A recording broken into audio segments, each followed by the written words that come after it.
ആ കുഞ്ഞിൻ്റെ ഭൗതിക ശരീരം മൃതദേഹം അല്പസമയത്തിനകം വീട്ടിലേക്ക് എത്തിച്ചേരും. വീട്ടിന് മുന്നിൽ നമ്മൾ നേരത്തെ കണ്ടതാണ് ദൃശ്യങ്ങൾ. ഒരുപാട് ആളുകൾ വന്നിട്ടുണ്ട്.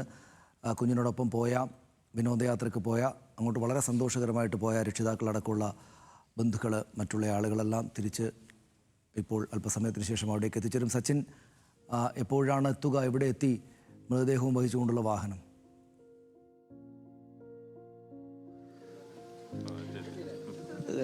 സനീഷെ, ഇതാ മൃതദേഹം വഹിച്ചുള്ള ആംബുലൻസ് ഇതാ വീട്ടിൻ്റെ അടുത്തേക്ക് എത്തിക്കൊണ്ടിരിക്കുകയാണ്. നിലവിൽ അച്ഛനും അമ്മയും, ശ്രീനന്ദയുടെ അച്ഛൻ രമേശും അതേപോലെ തന്നെ അമ്മ രോഹിണിയും അല്പസമയം മുൻപാണ് വീട്ടിലേക്ക് എത്തിയത്. ഇപ്പോൾ മൃതദേഹം വഹിച്ചുള്ള ദൃശ്യങ്ങളിൽ കാണുന്നത് പോലെ തന്നെ കർണാടകയിൽ നിന്നുള്ള പോലീസിന്റെ അകമ്പടിയോടുകൂടെ തന്നെയാണ് മൃതദേഹം വഹിച്ചുള്ള ആംബുലൻസ് ശ്രീനന്ദയുടെ കടമ്പഴിപ്പുറത്തെ വീട്ടിലേക്ക് എത്തിക്കൊണ്ടിരിക്കുന്നത്. നൂറുകണക്കിന് ആളുകളാണ് ശ്രീനന്ദയെ അവസാനമായി ഒരു നോക്ക് കാണുവാൻ വേണ്ടി വീട്ടിലേക്ക് എത്തിയിട്ടുള്ളത്. അവസാനമായി ഒരു നോക്ക് കാണാൻ വേണ്ടി ശ്രീനന്ദയുടെ സഹപാഠികൾ അടക്കമുള്ളവരെല്ലാം വീട്ടിലേക്ക് എത്തിച്ചേർന്നിട്ടുണ്ട്. ഏറെ ദുഃഖകരമായ ഒരു വാർത്ത തന്നെ ഇന്നലെ വൈകിട്ടോടുകൂടെ ശ്രീനന്ദ ചിക്കമംഗളൂരിലെ മാണിക്കധാര വെള്ളച്ചാട്ടത്തിന് സമീപത്ത് വെച്ച് ശ്രീനന്ദയുടെ മൃതദേഹം കണ്ടെത്തിയപ്പോൾ ഉണ്ടായിട്ടുള്ളത് വലിയ രീതിയിലുള്ള ഒരു സങ്കടകരമായ വാർത്ത തന്നെ. ഇപ്പോൾ ശ്രീനന്ദയുടെ മൃതദേഹം, അതായത് ഇന്നലെ വൈകിട്ട് രാത്രിയോടുകൂടിയാണ് ശ്രീനന്ദയുടെ മൃതദേഹം ചിക്കമംഗളൂരിലെ ആശുപത്രിയിൽ വെച്ച് പോസ്റ്റ്മോർട്ടം പൂർത്തീകരിച്ചത്. രാത്രി 11:30 കർണാടകയിലെ ചിക്കമംഗളൂരിൽ നിന്ന് മൃതദേഹം പോസ്റ്റ്മോർട്ടത്തിന് ശേഷം മൃതദേഹം നാട്ടിലേക്ക് കൊണ്ടുവരികയായിരുന്നു. ഇപ്പോൾ ഇതാ ആംബുലൻസ് അങ്ങോട്ടേക്ക് കുഞ്ഞിൻ്റെ വീട്ടിലേക്ക് വന്നുകൊണ്ടിരിക്കുകയാണ്. അവിടെ കുഞ്ഞിൻ്റെ വീട്ടിന് മുന്നിലേക്ക് എത്തിയിട്ടുണ്ട്. നമുക്ക് കാണാം, വാഹനത്തിനകത്ത് ബന്ധുക്കളടക്കമുള്ളവർ ഉണ്ട്. അങ്ങേയറ്റം സന്തോഷത്തോടെ കുടുംബത്തോടെ വിനോദയാത്രയ്ക്ക് ഇതര സംസ്ഥാനത്തേക്ക് പോയ 15 വയസ്സുകാരി കുഞ്ഞാണ് ഇപ്പോൾ ചേതനയറ്റ ശരീരമായി വീട്ടിലേക്ക് തിരികെ എത്തുന്നത്. അങ്ങേയറ്റം സങ്കടകരമായ, അതേക്കുറിച്ച് ഓർക്കുമ്പോൾ തന്നെ വല്ലാത്ത വേവലാതി ഉണ്ടാക്കുന്ന ഒരു കാര്യമാണ് നടന്നത്. അങ്ങേയറ്റം സന്തോഷത്തോടുകൂടി കുടുംബമായിട്ട് ഇങ്ങനെ വിനോദയാത്രയ്ക്ക് ഇതര സംസ്ഥാനത്തേക്ക് പോയതാണ്.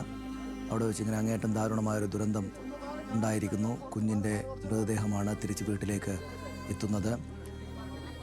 തങ്ങൾക്ക് രക്ഷിക്കാനായില്ലോ, ഇങ്ങനൊരു സംഭവം ഉണ്ടായല്ലോ എന്ന ആധീന സങ്കടം ജീവിതാവസാനത്തോളം കൂടെ പോയ ആളുകളെ വിഷമിപ്പിക്കും എന്ന് നമുക്കറിയാം. അതാലോചിക്കുമ്പോൾ വളരെ വളരെ വലിയ സങ്കടകരമായ കാര്യമാണ് ഉണ്ടായിരിക്കുന്നത്.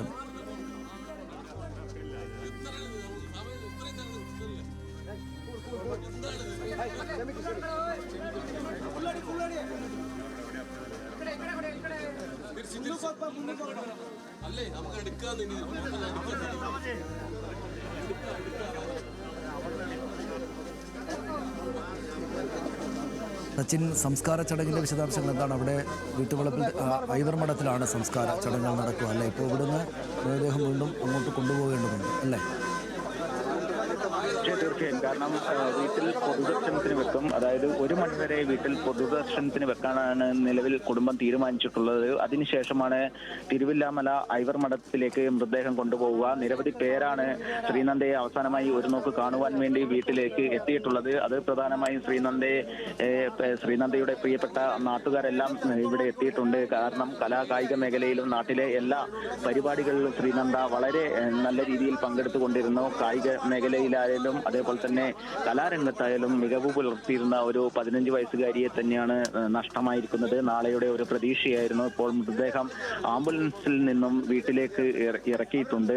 ഇന്നലെ വൈകിട്ടോടുകൂടിയാണ് മൃതദേഹം പോസ്റ്റ്മോർട്ടത്തിനായി ചിക്കമംഗളൂരിലെ ആശുപത്രിയിലേക്ക് എത്തിക്കുന്നത്. രാത്രിയോടുകൂടെ പോസ്റ്റ്മോർട്ടം നടപടികൾ പൂർത്തീകരിച്ച് 11:30 മൃതദേഹം നാട്ടിലേക്ക് കൊണ്ടുവരാനുള്ള നടപടികൾ ആരംഭിച്ചത്.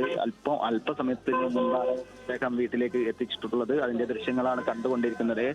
നൂറുകണക്കിന് ആളുകളാണ് ശ്രീനന്ദയെ അവസാനമായി ഒരു നോക്ക് കാണുവാൻ വേണ്ടി എത്തിയിട്ടുള്ളത്. കടമ്പഴിപ്പുറം സ്കൂളിലെ 10ാം ക്ലാസ് വിദ്യാർത്ഥിയാണ് ശ്രീനന്ദ. പരീക്ഷ എഴുതി ഫലത്തിനായി കാത്തിരിക്കുമ്പോഴാണ് ഇത്തരത്തിൽ ഒരു ദാരുണമായ സംഭവം നടന്നിട്ടുള്ളത്. എന്തായാലും നാടിനെ ഒന്നാകെ ദുഃഖത്തിൽ ആഴ്ത്തിയിരിക്കുകയായിരുന്നു ശ്രീനന്ദ. അതേപോലെ തന്നെ ശ്രീനന്ദയുടെ വിയോഗം അറിഞ്ഞത് മുതൽ തന്നെ നാട്ടിലെ നിരവധി ആളുകൾ ഈ വീട്ടിലേക്ക്, കടമ്പഴിപ്പുറത്തെ വീട്ടിലേക്ക് ഒഴുകി എത്തിയിരുന്നു. കൂടാതെ തന്നെ ശ്രീനന്ദ പഠിക്കുന്ന 10ാം ക്ലാസ്സിലെ സഹ വിദ്യാർത്ഥികളും അതേപോലെ തന്നെ സ്കൂളിലെ മറ്റു വിദ്യാർത്ഥികളെല്ലാം ഈ ശ്രീനന്ദയെ അവസാനമായി കാണാൻ വേണ്ടി വീട്ടിലേക്ക് എത്തിയിട്ടുണ്ട്. എന്തായാലും ഏറെ ദാരുണമായ ഒരു സംഭവം തന്നെയാണ് കഴിഞ്ഞ ദിവസം ഉണ്ടായത്. കഴിഞ്ഞ 4-ാം തീയതിയാണ് പാലക്കാട് കടമ്പഴിപ്പുറത്ത് നിന്നും 40-അംഗ സംഘം, ശ്രീനന്ദ ഉൾപ്പെടെയുള്ള 40-അംഗ സംഘം കർണാടകയിലേക്ക് വിനോദയാത്രക്ക് പോകുന്നത്.